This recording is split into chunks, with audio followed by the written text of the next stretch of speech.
दादा, हे यावर मॅचिंग बटणं हवी होती. नाही, छोटी. नाही नाही नाही, एवढी छोटी नको, म्हणजे थोडी मोठी. बघा ना, आहेत का? नको नको, फार महाग नको हा. असं काही बोलले तर चिडेल का माणूस माझ्यावर? बापरे. दादा, अ, अ, नाही तर राहू दे. माझी बहीण आली ना घरी की मग मी येईल हा बटणं घ्यायला. हा, हा मुलाला सांगते. माझा ना गोंधळ उडतो, म्हणून तर मी नेहमी तिलाच घेऊन जाते दुकानात. आज नेमकी ती नोकरीच्या इंटरव्ह्यूला गेली आहे आणि मला ही नर्सिंग कॉलेजची बटणं आजच्या आज लावून द्यायची आहेत. मी आपली घरी बसून कामं करते, ही बाहेरची सगळी कामं अमूल्यच करते, त्यामुळे मला फार काही माहिती नसतं.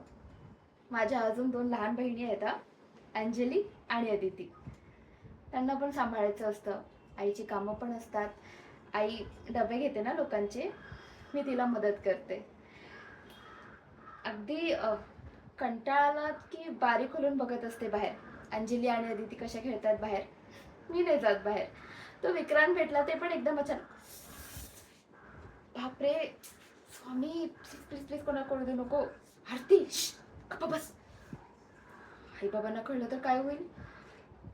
नाही, पण विक्रांतला भेटले नाही तर चैन पडत नाही मला.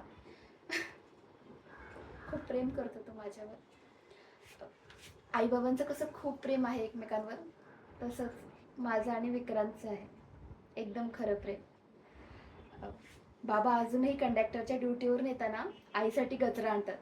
आईच्या केसात रोज गजरा असतो, तसं प्रेम. पण आईला कसं सांगू, माझ्यासाठी स्थळं बघते ती. त्याच्या आधी कसं बोलू तिच्याशी? 2 बटणं घेता येत नाही मला, ही गोष्ट कशी बोलू? का तर ही पण अमूल्याला सांगू? स्वामी, तुम्हीच मदत करा आता.